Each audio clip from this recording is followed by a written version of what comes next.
오늘 함께 나눌 말씀의 제목은 하나님의 경고입니다. 여러분, 지금의 세상을 가리켜 사람들은 이구동성으로 세상의 끝이라고 합니다. 즉 세상이 끝을 향하여 가고 있다고 합니다.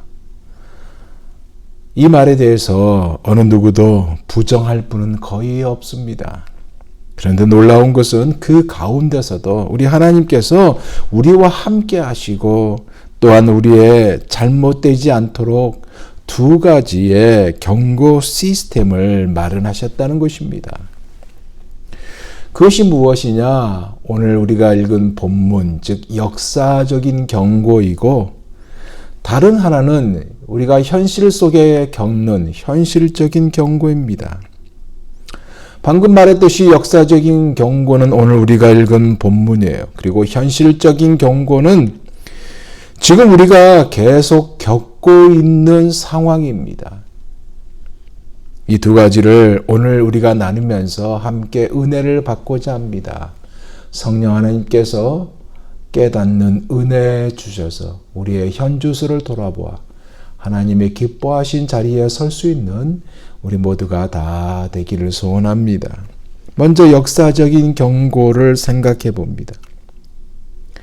역사적인 경고로 오늘 본문이 소개하고 있는데요. 오늘 본문은요, 출애굽기와 민수기에 나오는 사건들을 통합해서 요약해 놓은 것이 오늘 본문입니다. 여기에 등장되는 민족이 누구예요? 바로 구원을 받은 이스라엘 백성이에요. 아시다시피 이들은 애굽에서 종살이로 무려 430년이나 보냈습니다. 이 정도면 그 나라에 동화되고 남는 것이 정상입니다. 안 그래요? 하지만 하나님은 모세를 통해 이 백성들을, 당신의 백성들을 애굽에서 불러내셨고 초자연적인 방법과 어린 양의 피로 애굽 사람과 구별하여 200만 명이나 넘는 이스라엘 백성들을 출애굽시켰습니다. 이 사실에 대해서 사도 바울은 오늘 본문 1절에서 2절에 이렇게 소개하고 있어요. 형제들아, 너희가 알지 못하기를 내가 원치 아니하노니 우리 조상들이 다 구름 아래 있고 바다 가운데로 지나며 모세에게 속하여 다 구름과 바다에서 세례를 받고.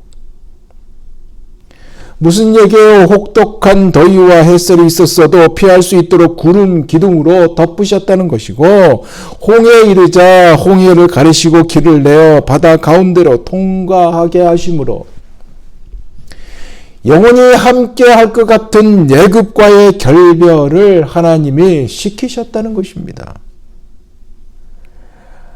그러면서 부정한 것들인 과거의 것, 즉 애굽에서의 것들이 홍해를 건너므로 정결케 되었고, 바꿔 말하면 구원을 얻음으로 하나님께 속했다는 증명, 이것이 바로 세례 아닙니까? 이렇게 이끌어냈다는 것입니다. 이렇게 하나님께 속한 이들을 시내산 광야로 들어가게 했습니다. 그죠? 먹을 것과 마실 것이 없는 죽음의 땅으로 들어갔어도 아침마다 만나를 40년 동안 먹게 하셨고 또 큰 바위를 지팡이를 쳐 갈라 그 틈 사이에서 솟아나는 생수를 40년 동안 마시게 하셨다고, 신령한 식물과 신령한 음료를 먹이셨다고 이어서 말씀하고 있습니다. 3절에서 4절에요. 다 같은 신령한 식물을 먹으며 다 같은 신령한 음료를 마셨으니 이는 저희를 따르는 신령한 반석으로부터 마셨음에 그 반석은 곧 그리스도시라. 왜입니까? 인간의 노력으로 얻은 음식이 아니기에, 즉 하나님에게서 온 것이기에 그렇습니다. 하지만 저희의 다수는 그렇게 하지 않았다고 사도 바울은 이야기하고 있습니다. 5절을 볼까요? 그러나 저희의 다수를 하나님이 기뻐하지 아니하신 고로 저희가 광야에서 멸망을 받았느니라. 200만 명이나 넘는 이스라엘 백성들이 40년의 광야의 삶을 끝내고 하나님이 주시고자 하시는 그 가나안 땅에 못 들어갔다는 거예요. 누구만 들어갔어요? 여호수아와 갈렙만 들어가고 나머지는 다 광야에서 장사되고 말았다는 것입니다. 사도 바울은 이것이 우리의 거울이 된다는 말씀을 하고 있어요. 6절을 볼까요? 그런 일은 우리의 거울이 되어 우리로 하여금 저희가 악을 즐겨하는 것 같이 즐겨하는 자가 되지 않게 하려 함이니. 광야에서 하나님으로부터 큰 은혜를 입었어도 우상 숭배에 빠져 금송아지를 만들었던 사건을 이야기하고 있습니다. 하나님이 이 만든 금송아지다라고 그 앞에서 뛰고 잔치하고 하나님을 대적했다는 이것을 지적하고 있어요. 그래서 사도 바울은 뭐라고 말합니까? 7절을 볼까요? 저희 중에 어떤 이들과 같이 너희는 우상 숭배하는 자가 되지 말라. 기록된 바 백성이 앉아서 먹고 마시며 일어나서 뛰는 남과 같으니라. 여러분, 이 사건은 출애굽기 32장 25절에서 29절에 나오는 사건입니다.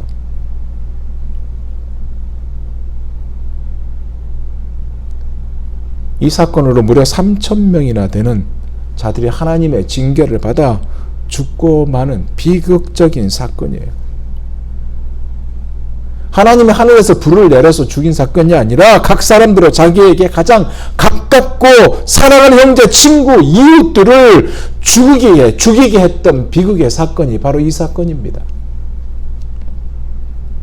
그래서 경고하기를 7절은 뭐라고 그래요? 너희는 우상 숭배하는 자가 되지 말라고 말씀을 하고 있습니다.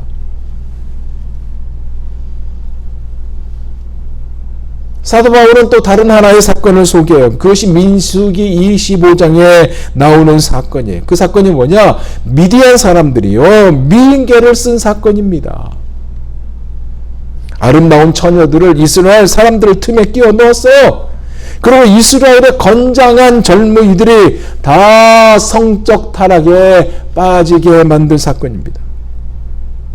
이것을 보신 하나님이 참다 못해 징계를 했는데 연병으로 하루에 23,000명이나 죽는 비극의 사건이 이 사건입니다.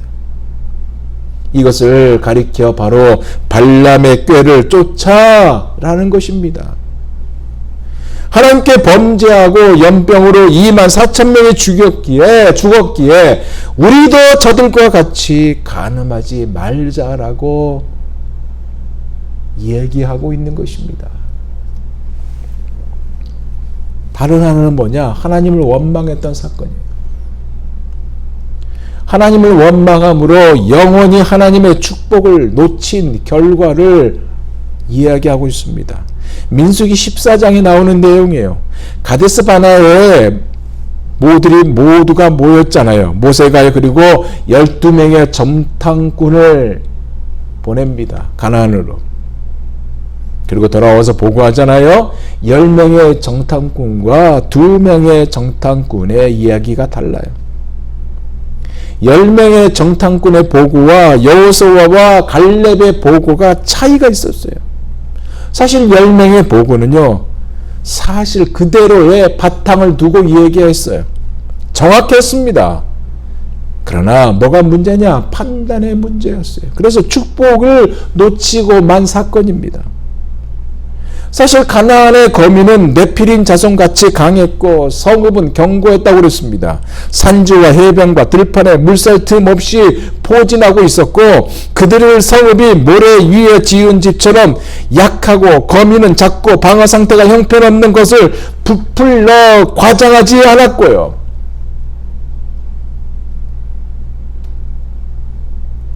사실 그대로 있는 것을 이야기했습니다. 허위로 보고하지 않았던 거예요. 그런데 그들이 어떤 평가를 했냐? 악평을 했습니다. 어떤 판단? 악평 판단했어요. 우리는 스스로 보기에도 메뚜기 같으니 그들의 보기에도 그와 같을 것이니라 라고 평가를 잘못함으로 뭐예요? 애굽에 있을 때에 여호와 하나님이 어떤 분인지 잘 모를 때 습성으로 되돌아가 백성들이 하나님을 원망함으로 영원히 하나님의 축복을 놓치는 비극이 임하였던 역사적인 경고가 있으니 하나님을 원망하지 말자고 사도 바울은 선포하고 있다는 얘기입니다. 그 원망이 또 어떤 원망이에요? 물과 양식이 없을 때도 하나님을 원망했어요. 그죠? 그래서 불뱀에게 물려 많은 사람들이 희생당한 사건이 있었습니다. 사도 바울은 뭐라고 그래요? 우리도 저들처럼 원망하지 말자고. 이것을 오늘 본문에 나열하고 있다는 것입니다.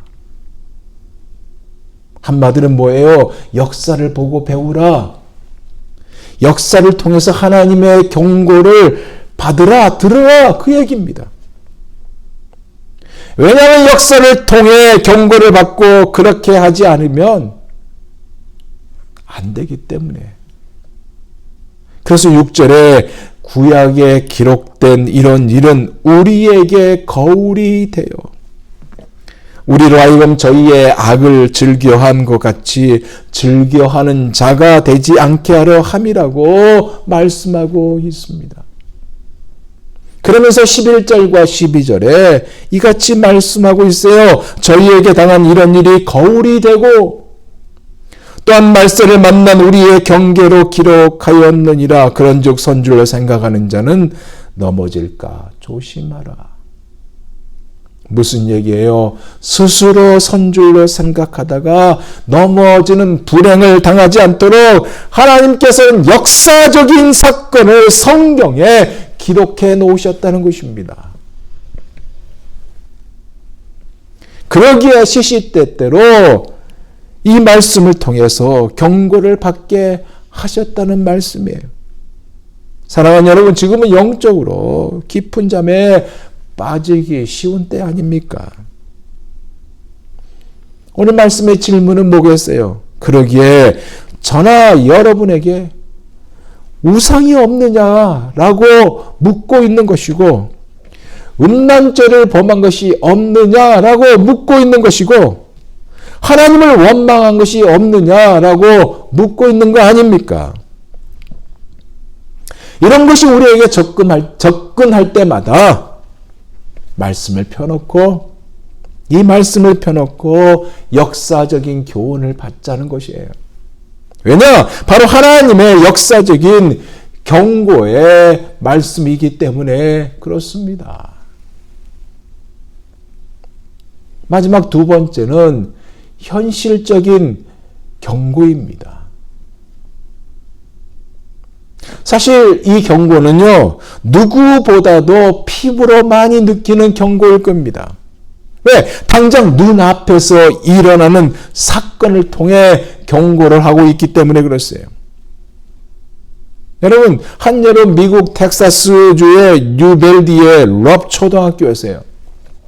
뉴스 보셨죠? 5월 24일 날 어린이 19명과 교사 2명이 총격으로 총을 맞아서 숨졌습니다. 이것으로 지금 미국이 시끄러워요. 2012년 커네티컷주 뉴타운에 있는 샌디훅 초등학교에서 총격 사건이 있었죠. 미국에서 가장 사상자가 많이 나온 초등학교 총기 난사 사건입니다. 당시 20살이던 백인 청년이 총기를 난사해서 어린이 20명을 포함해 26명이 사망했던 사건입니다.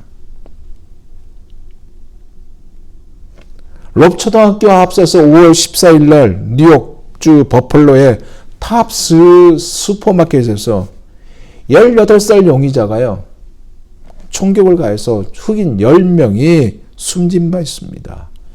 그리고 2주째 지나지도 않는 기간에, 2주도 채 되지 않는 기간에 이같이 대규모 총기 난사 사건이 발생하였습니다.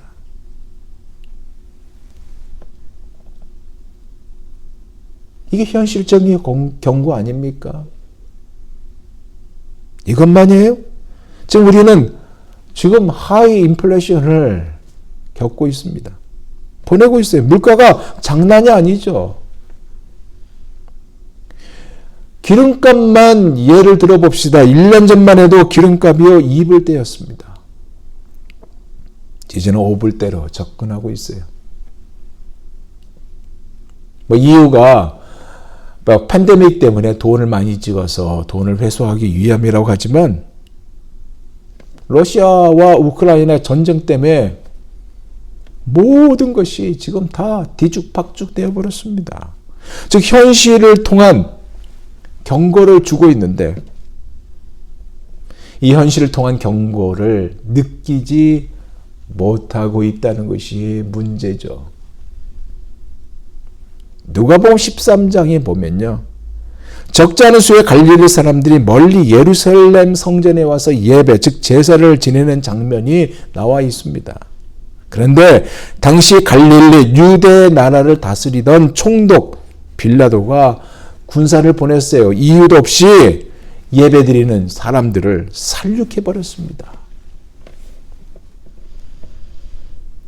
그래서 예배를 드리다가 전부 다 칼에 맞아 피를 토하고 그 피가 제단 위에 올려놓은 그 제사에 그 예배를 드리기 위해서 했던 거기에 다 튀고 난리가 났습니다. 이 끔찍한 사건을 본 사람들이 예수님에게 와서 달려와서 이렇게 물었어요. 예수님, 갈릴리 사람들이 지금 예배를 드리다가 제사를 지내다가 죽임을 당했습니다. 제물에 피가 섞여서 부정한 제물이 되어버렸는데 그들에게 무슨 죄가 있어서 이런 일이 일어난 것입니까? 라고 물었습니다. 희생당한 사람의 죄값이 무엇인지 물은 것입니다. 그렇지 예수님께서 뭐라고 말씀했어요? 그들이 죄가 있어서 그런 일을 당한 줄로 아느냐? 아니다. 너희들도 그들처럼 회개하지 않으면 똑같이 망하리라 라고 말씀을 하셨습니다. 무슨 얘기예요? 누구의 죄 때문이냐? 그런 것은 따질 필요가 없다는 것입니다. 하나님께서 그 사건을 놓고 지금 살아있는 사람들을 경고한다는 말씀이에요. 너희들도 정신 차리지 아니하면 망할 수 있다는 경고의 말씀을 하고 있는 것입니다. 또 어떤 사람들이요, 실로암 망대로 올라갔어요. 탑이죠. 공사가 부실했는지 망대가 무너져서 여러 명이 함께 추락하였고 사람들이 죽었습니다. 그 사건을 가지고 예수님께 또 와서 물었어요. 예수님, 망대로 올라간 사람들이요 다 죽어버렸습니다. 누구의 죄값으로 저렇게 된 것입니까? 그러자 예수님께서 누구 죄값으로 된 것이 아니다. 그들이 너희들보다 죄가 커서 죽은 줄로 아니냐? 그렇지 않다. 너희들도 회개하지 않으면 망하리라. 저 눈앞에 벌어지는 사건은 결국 현실적인 경고 시스템이란 얘기입니다.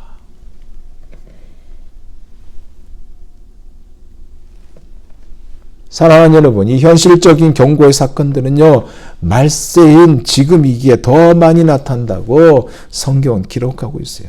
그것이 뭐예요? 난리와 난리이고, 민족이 민족을 대적하고, 나라가 나라를 대적하고, 처처의 기근과 지진이 일어난다고 했습니다. 우크라이나와 러시아의 전쟁, 이것 때문에 세계가 장난이 아니잖아요. 곡물 가격이 폭등했죠. 코로나 바이러스로 인해 피해가 엊그제 같은데 이제는 원숭이 두창이 얘기가 나오죠. 이것이 난리가 아니면 무엇이겠습니까? 하지만 이것은 진짜 사건의 시작에 불과하다는 말씀이에요. 진짜 사건들이 일어나면 엄청난 비극들이 우리 역사의 현장에 나타날 것이고 이것을 성경에 예언하고 있잖아요.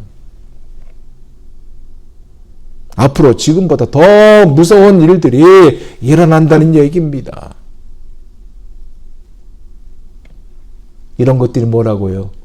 현실적인 경고입니다. 왜? 우리로 하여금 망하지 않게 하라고. 왜? 교회로 하여금 깨어있으라고. 왜? 아직 주를 모르는 자, 불신자들을 각성시키려고 하나님께서 주시는 것이고 이것이 세상 마지막에 가까웠다는 사인이며 주님이 재림하신다는 사인인 것입니다. 근데 요즘은 사랑하는 여러분 어떻습니까? 웬만하면 꿈쩍도 안 해요. 여러분 911 사건 때를 기억하십니까? 저는 이때 한국에 있어서 TV에 나오는 이 사건을 보고 엄청나게 충격을 받았습니다. 그러나 장로님이나 우리 정목사님이나 정사모님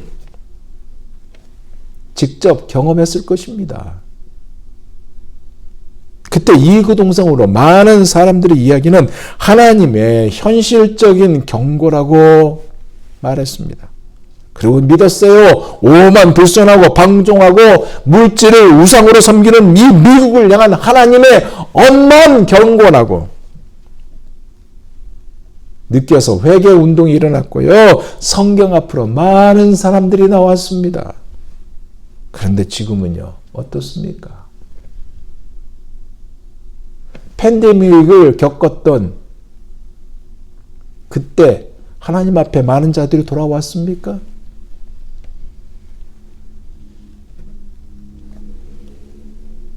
온라인으로 예배를 드리고 이제 대면 예배를 대체했는데 바뀌었는데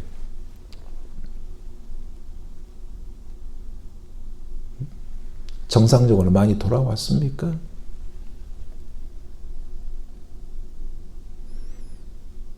까맣게 잊어버려요. 웬만한 경고도 잘 듣지 않습니다. 성경에 기록된 역사적인 경고를 듣고도 잘 듣지 않는데 현실적인 경고? 잘 듣지 않아요. 옛날 고대 시대에 있었던 사건이다. 이것이 나하고 무슨 상관이냐. 신앙생활 잘 안 해도 잘 사는 사람이 허다한데 뭘 그리 겁주고 그럽니까? 라고 반문합니다.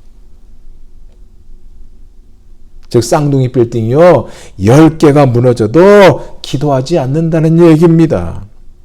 그러나 우리는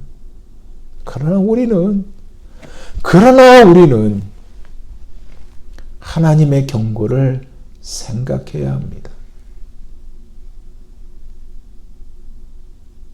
왜 이 끔찍한 사건을 통해 우리를 흔들고 깨우려고 하실까? 이것을 생각해야 합니다. 하나님은 지금도 세상을 사랑하십니다. 예수 믿는 우리를 지금도 끔찍히 사랑하십니다. 그렇기 때문에 잘못되지 말라고. 잘못되면 구원도 받지 못하는 불행한 자가 된다고. 이러한 경고를 줄 때 깊이 생각하고 주 앞에 돌아와야 하는 것입니다. 혹시 지금 내가 어려운 가운데 있어서 하나님의 경고를 받고 있다고 생각한다면 하나님의 경고, 그 메시지가 무엇인지를 귀담아 들어야 합니다. 어떤 예고하지 않는 사건이 일어난다면 거기에 하나님이 주신 메시지가 무엇인지를 생각하라는 것입니다. 중요한 사실은 하나님이 여러분을 무척 사랑하고 계신다는 거예요. 여러분을 절대로 포기하지 않고 계신다는 것이에요.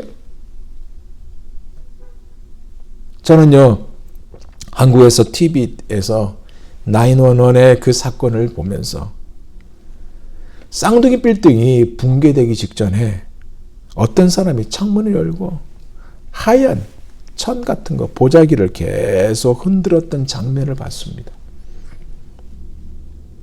빌딩 안에서부터 솟구쳐 오르는 화염과 연기 때문에 구조의 손길을 절박하게 기다리는 사람이죠. 힘을 다해서 보자기를 흔든 장면을 봤어요.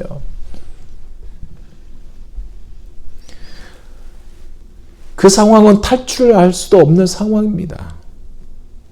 구조될 수도 없는 상황이에요. 많은 사람들이 창문 아래로 떨어져 죽었습니다. 그리고 그 빌딩도 30분인가 40분 지난 다음에 와르르 무너졌어요. 여러분, 이러한 현실에 경고는 크든 작든 계속 일어납니다. 즉 세상은 끝을 향하여 가고 있습니다. 유토피아요? 그런 거 없습니다. 주님은 반드시 재림하세요. 분명히 다시 오신다고 했습니다. 주님이 오실 때요, 모두 다 주님의 오심을 보게 됩니다. 무슨 얘기예요? 주님의 재림만이 이 땅의 소망이란 얘기예요. 그런데 아직도 경고를 무시한 자들이 얼마나 많이 있습니까? 그들이 누구예요? 이 마지막 보자기를 흔들면서 살려달라고 소리치는 이들 아닙니까? 이들을 우리는 외면해야 할까요? 바쁘다는 핑계로 이들을 외면해야 할까요? 아직도 주를 모르는 그들이 하나님의 경고를 아직도 깨닫지 못하는 그들을